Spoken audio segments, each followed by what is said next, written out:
Hi guys, how are you? Welcome back to my channel, Once Upon a Joe Bro. And today, we are talking about women in ministry. And just so you guys are aware, I've written 2 papers on this subject. Both times I argued for the woman can be pastor's position, so just so you're aware of my bias. Let that being said, let's start with the side which says women cannot be pastors, or the complementarian side, as it were. So, the first argument that is often used for this position is that Adam names Eve. Now, at that time, it meant that if you named something or someone, you had authority over them, okay? And you see this in Genesis 2:20, where Adam names all of the animals. And then in Genesis 3:20, you see him naming Eve, okay? The second argument I would like to say is there's a pretty consistent male leadership thing going in both the Old and the New Testaments. And that's something that you see on a pretty consistent basis. You do see the odd woman leadership, but they're definitely in the minority. And one thing they say you should keep in mind is repetition is important. And if you see repetition, it should make you ask, well, why are we seeing this over and over and over again? And is that some indication that this is the way it's supposed to be, right?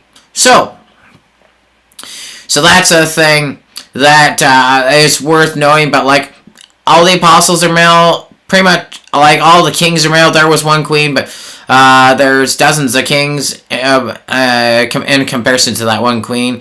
And then you have the vast majority of leaders, like, Moses, Joshua, Gideon, and so on and so forth, were men. And so yeah, that's something to keep in mind. That's something we definitely need to be aware of. What is the significance of this? So, that's the second thing that is worth mentioning. Third thing is worth mentioning, and that is 1 Timothy 2:12. And it says, I do not permit a woman to teach or to have authority over a man. She must be silent. And, I mean, if you take it on face value, sounds pretty obvious, doesn't it? I know some people what else do you want Paul to say? Could he have made it any more obvious if he tried? Like, come on, right? Bam. That's 1 Timothy 2:12. And then we have 1 Corinthians 14, verses 33 to 35. And here it goes. As in all the congregations of the saints, women should remain silent in the churches. They are not allowed to speak, but must be in submission, as the law says. If they want to inquire about something, they should ask their own husbands at home, for it is disgraceful for a woman to speak in the church. Okay. Again, you see the word silent, and you see the word disgraceful. There seems to be a connection back to the law, and yeah, so there's a number of different things that you can point to this in text and go, as well as the last one, go, maybe the ladies just aren't supposed to say anything, right? So those are 4 of the more prominent arguments, I would say, for this position. But why don't we just switch on over and to the egalitarian, or the woman can be pastor's position, and kind of see what kind of ideas we got before we go to the critiques for both positions. So the first thing that is worth mentioning for the woman can be pastor's position is found in Romans 16:1, I should say. And there's this lady, her name is Phoebe. And for the record, I got a lot of this information from N.T. Wright. But with Phoebe being a letter carrier, so a letter carrier would take said letter to some town or whatever, and then she would read it out loud, and then she would explain the meaning of the letter, and then, last but not least, she would answer the questions by the woman and the man. Gasp! The horror of it all! Dudes get taught by female! Anyhow, But that is an interesting thing. And also interesting is the fact that Paul uses the exact same word to describe her as he uses to describe himself, and that is diakonos, which is just a fancy Greek word. Has a wide semantic range, or again, if you prefer plain English, it has a wide range of meanings, but 4 out of 6 of those meanings happen to indicate a level of authority is involved with the word that's being used. And so it's just kind of interesting. It's just kind of interesting that it's like, okay, well, Paul doesn't want women in leadership. Why is he using this word to describe her, right?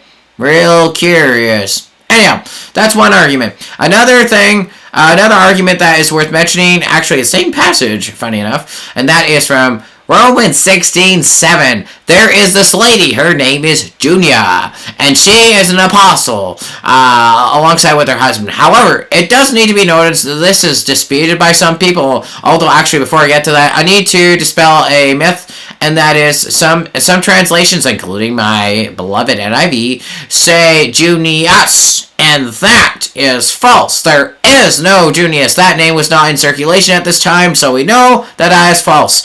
And incidentally, Junia was considered an apostle for like the first 1,500 years, and it was only about the time of the Reformation that a decent amount of people actually started questioning whether or not she was one. But it's sometimes argued that it should be well known to the apostles, because if the translation outstanding amongst the apostles, it's like, well, how can this be true? It's like, this is the only place where we see her mentioned. It's like, so outstanding, we never see her anywhere else.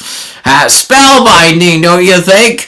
But the deal is, if she's mentioned at all, she has some level of prominence. Like, Paul can't possibly mention everybody that he wants to in these letters, so he is going to mention the most prominent people. And as such, she happens to be one of those people, albeit alongside with her husband Andronicus and a whole whack of other people. So, but that's another argument worth keeping in mind.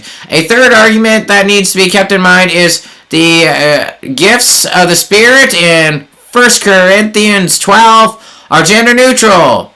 There are no male-only gifts. There are no female-only gifts. There are just gifts, and the Spirit gives as the Spirit is led, and the Spirit just decides, for whatever reason, to give some of these ladies the gift of teaching and the gift of leadership. And it seems strange that he would not give them those gifts if he didn't expect them to utilize them as much as possible, right? Like, I don't know, It seems strange to me that he would just give the men those gifts if he wanted them to teach, and if he wanted them to lead like that. So I don't know. I don't know. It seems very bizarre to me that that God would operate in that fashion if he didn't want them to be using their gifts. Here's some gifts. Now you can't use them. So sorry. Although, incidentally, people almost do, pretty much do that when you see them telling women, sorry, we don't need you, which is, incidentally, a paraphrase of 1 Corinthians 12, 14 to 26, where the ear can say where the ear is not supposed to say that I don't need you, or the eye not supposed to say to the mouth or whatever, I don't need you. It's that's the deal. Is we can't say I don't need you, but when we deny women their ability to use these gifts, we are saying, sorry, love, don't need you, and that's not cool. Anyhow, moving on. The fourth argument, and I'll admit this one's probably not as strong as the other three, but still, it does beg the question. Okay, if you really believe this, why don't you actually implement it? In the churches today, women have authority. Some people are like, what do you mean they have authority? No, they don't. Sure they do. In many of these churches, there is the majority are female. And it just so happens, ladies can vote. So, they can vote the dude that's in authority over them out. See you, buddy. Have a nice life. or however they want to say that. But that's the deal. Is we can laugh all we want, but the fact of the matter is, these women do have authority, and they're kicking the dudes out. And yeah, it's strange. And then also, women teach in the church. And yes, I know I'm not referring to the kids ministry, although they do that as well. However, when the women are singing songs from the front, songs are a form of theology. So, like it or not, the women are teaching the men theology in song form. So, yes. And yeah, practically, I don't know. Oh, no, I'll just stop there. But that's the thing, is it's just like, you look at this, it's like, I mean, if you guys really believe this, why don't you actually implement some of these ideas, right? I mean, I know we've taken the most extreme form, many churches like, women can't be pastors, whoop-de-doo, but I don't know, it's just like, do you guys actually believe this? Like, because your actions don't seem, your actions do not seem to reflect your words, like, I don't know. Anyhow, moving on. So let's go to some critiques, shall we? And so we'll switch on over to the complementarian side. The first thing that needs to be said is Adam names Eve. Okay, that may be true, but Adam names Eve after the fall. He doesn't name her before. Now, if Adam had named Eve in the garden where things were perfect and the birds were chirping, and I'd be a little bit facetious here, but like, if that had happened while everything was just hunky dory, that would be one thing. But this is after the fall. This is after the curses. This is after, I don't want to say the world's gone to hell in a handbasket, but things are not looking very good. And they're like, and the complementarians are like, and this is the way they're supposed to be. And I'm going, well, maybe not like the world, but like, yes, the guy names the lady, and that's the way it's supposed to be. I'm going, well, let's actually look where this is taking place, right? Like, I don't know. Anyhow, but that's one thing. But another thing that needs to be taken note of is the ladies often name their sons. And yeah, I don't think most complementarians would say, well, the women have authority over their sons for the rest of their lives. I don't know, maybe they do. But like, Eve named Seth, Genesis 4:25. Rebecca names her sons, Rachel names her sons. There's a whole bunch of other women that do the same thing. And for me, I'm like, well, I mean, I don't know if this just proves the argument, but I'm not convinced this argument's as airtight as some people would like to have me believe. But anyways, I'll let you ponder that, and we'll move on to the next argument, and that is the consistency of men in ministry. Okay, this is true. This cannot be denied. You see this in both Old and New Testaments. Although I do believe I saw some commentator mention that there were 2 times as many female prophets in the New as there were men, male prophets. So that's kind of interesting. But anyways, when it comes to like the overall picture, like it's male dominated. That can't be denied. However, there's a couple things I would like to mention here. The first of which is the exceptions are exceptional. As in, when these women are in leadership, they don't do a bad job. They do a fantastic job. Deborah does a great job. Huldah does a great job. And so on and so forth. And, yeah, so, but the thing is, like, if it were, like, consistently, and every time we put a woman in charge, she's does an abysmal job, okay, it's like, well, not only do we kind of see, like, men in charge the vast majority of the time, but every single time we put a lady in charge, it's an absolute catastrophe. But that's not what you see. You see the exact opposite. And that sort of thing. And actually, if you are talking catastrophes, you just need to look at the Kings. I saw one commentator who said that the bad Kings outnumbered the good Kings 32-9. I mean, I've been going through First and Second Kings lately, and it's not like I should have counted them, and that sort of jazz. But like, you hear it time and time again, and so did evil in the eyes of the Lord, and so did evil in the eyes of the Lord, and he was even worse than his father before him, right? He led the people to commit this sin and that sin, and so it does need to be said that yes, the men are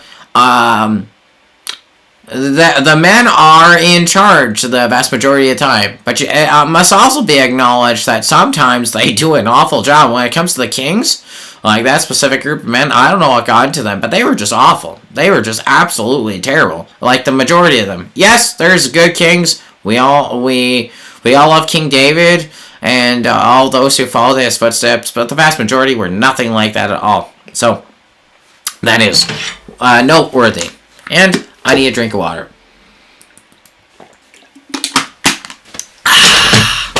Delicious. So, to get back to what I was saying before,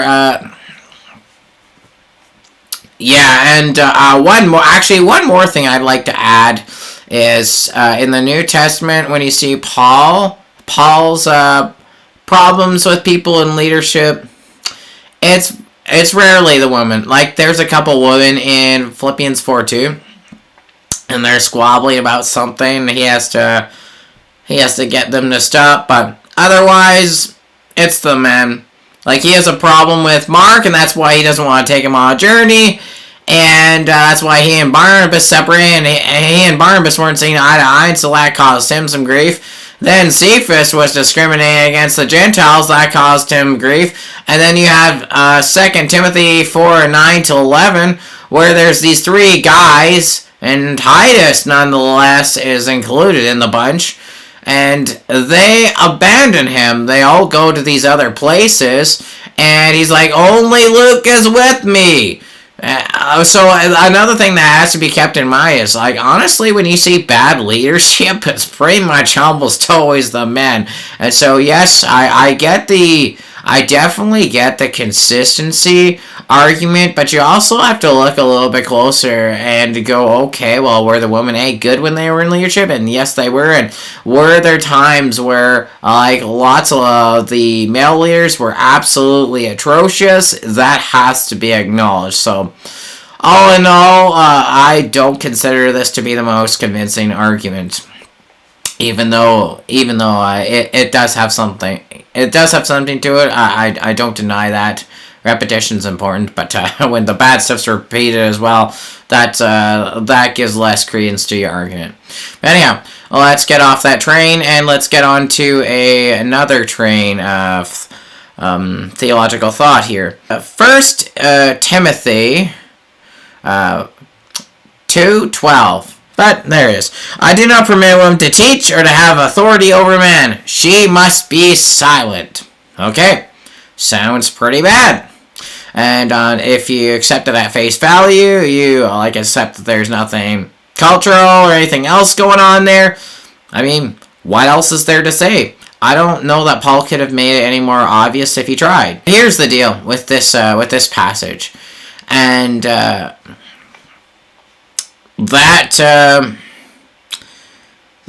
verb, I do not permit, is also found in the Septuagint, which is the Greek translation of the Old Testament.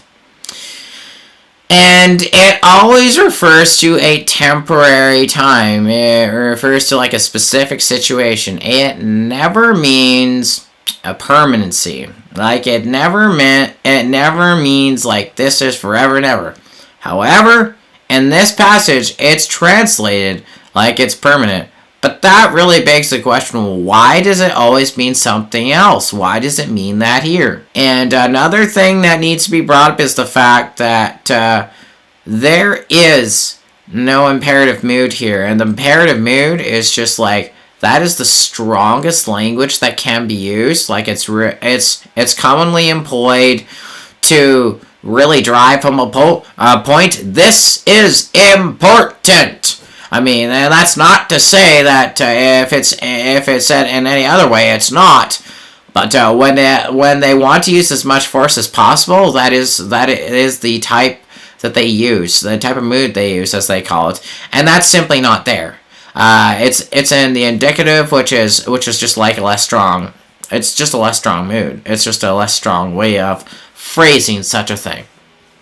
And so that definitely begs the question, why, if this is such an awful thing that he doesn't use an imperative, but that he just uses an indicative instead. But anyhow, I know that's getting a little bit overly technical. So let's get to one that's hopefully a little less technical. So that is 1 Corinthians 14, 33 to 35.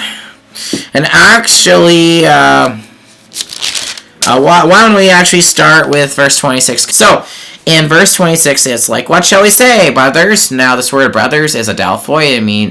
It sometimes translate brothers and sisters. It's not just referring to the dudes, it's also referring to ladies, okay? So that's really important here. Okay. So it says, when you come together, everyone has a hymn, or a word of instruction, a revelation, a tongue, or an interpretation. Now, what do all 5 of those things have in common? Speaking, or not being silent.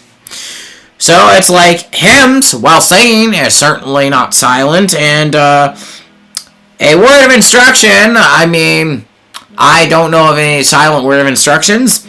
A revelation, I guess you could gesture with your hands, but I assume you would normally use words for such a thing. A tongue, hard to believe that could mean anything other than speaking, or interpretation of a tongue. What else could that mean other than using words? Well, it's just like you look at this, okay. So this is a few verses prior to the ones we're looking at, and Paul's saying everyone has something like that here. So it's strange. So we're going, okay, so what is the situation here? And if we skip down to verses 29, it says, 2 or 3 prophets should speak, and others should weigh carefully what is said. Okay, so in the context of everything, what we have here is prophecy. And so here's what actually is going on in verses 33 to 35 here. When it says the woman should remain silent in the churches, they are not allowed to speak. Okay, what they were doing is they were interrupting their husband's prophecies. And thus they were causing shame on the church. And unsurprisingly, Paul didn't really like that very much. But yeah, so this is not saying women are to be silent for all time. They already were not silent. We know that from verse 26. We also know that from 1 Corinthians 11:5, where it says that the woman could pray or prophesy. And so that's another thing that needs to be kept in mind. We've seen it in multiple places where it says where it indicates the woman don't have to be silent. So it's like this specific group of ladies, this group that's interrupting their husbands, bringing shame on them. In that case, you guys are not allowed to speak. But elsewhere, it seems that they were allowed. So anyhow, that's all the critiques I'll have for this. And so, to try and balance things off to the best of my ability, how about we switch on over to the other side and we'll critique the egalitarians or the woman can be pastor side. Okay? Alright. So, critiques this position. The first critique I'll bring up, and some people will probably think this is a stronger critique than others, but a lot of the arguments are found in Romans 16. Like, if you get rid of Romans 16, you get rid of Phoebe, the letter carrier, and also the woman who Paul used this term co-worker, the same word he used to describe himself. You get rid of the apostle Junia. You get rid of all the complimentary language Paul uses about the woman in comparison to, it would seem, like a lot of the grief the men cause him. Don't get me wrong, he's always thanking people in his letters, but compared to the women, the men give him quite a bit more grief. But without that, Romans 16, you wouldn't know that. You wouldn't know how much good these women do him. And so yeah, but it's as hard as I've been on the whole consistency thing, it's definitely better if you see things spread out a little bit more, whereas if you don't have this passage, you don't have near the same evidence for this position, and anyhow, take that for what it's worth. But that's one thing that needs to be brought up. And a second thing worth bringing up is the fact that just because we do things a certain way does not mean that's the way, in fact, they're supposed to be done. Sexual immorality is rampant in the church. Gossip is rampant in the church. It's so common, it may as well be a virtue. But just because we see these things does not mean that that's actually what God wants us to do. And so to say that, yeah, we see the woman doing this thing, we see the woman doing that thing, it does not therefore entail that actually that happens to be what God wants us to do. That doesn't mean that, I don't know that necessarily disproves it, but anyhow, it's something. It's definitely something to ponder. We don't just want to do things because the church happens to be doing them. We want to do things because this is what's said in the Word. We stand on the Word, not on what some Looney Tunes and some churches happen to be doing. All right, so that's the second argument. The second critique of this position, I should say. And the third critique, perhaps one of the better ones, and that is, typically speaking, you don't really see these gals acting on their own. You see them working with the dudes. Okay, so Phoebe is the letter carrier and that sort of thing. But so yeah, she's got a certain level of authority, but I think that authority comes from Paul, really. I mean, or at least the way I see it, Paul's sending Phoebe. Phoebe is not sending Paul. Okay, yes, Paul uses the same word as he uses of himself, but it still seems to me like Paul's level of authority that she just doesn't, and she is working with a guy, and that is worth noting. Okay, and also with Junia, and I believe Junia is an apostle. However, it is also her husband Andronicus, or at least we assume he's her husband. We don't know what else he would be, is with her, and that's the thing. She's working. She's not working by herself. She's working with this guy named Andronicus. Okay? And a third example is from Acts 18, and you see a lady named Priscilla. She is teaching this guy named Apollos. However, she is not doing it alone. She is doing it with her husband, Aquila. And so, one thing that is sometimes brought up is the closest thing you seem to be able to get to a woman actually being in ministry is not really this whole solo thing, and you do see these women pastors, and that sort of jazz every now and then, but really what you seem to see are husband-wife couples sort of a deal going on around here. Or at least there seem to be 3 instances of that, and incidentally, that's another model that sometimes espoused called the plural ministries position. And it could also be that is the right one, but I didn't have time to do a full-length description on that. But for the record, that is another position as well. Anyhow, so, to wrap things up, I just want to say, if you've stayed this long, thank you so much for staying with me. And I want to say, I remind you again, my channel is Once Upon a Joe Bro. And if you like me or my content, make my day. Hit the like and subscribe buttons below, baby. Remember, God loves you, and so do I. See you in my next video.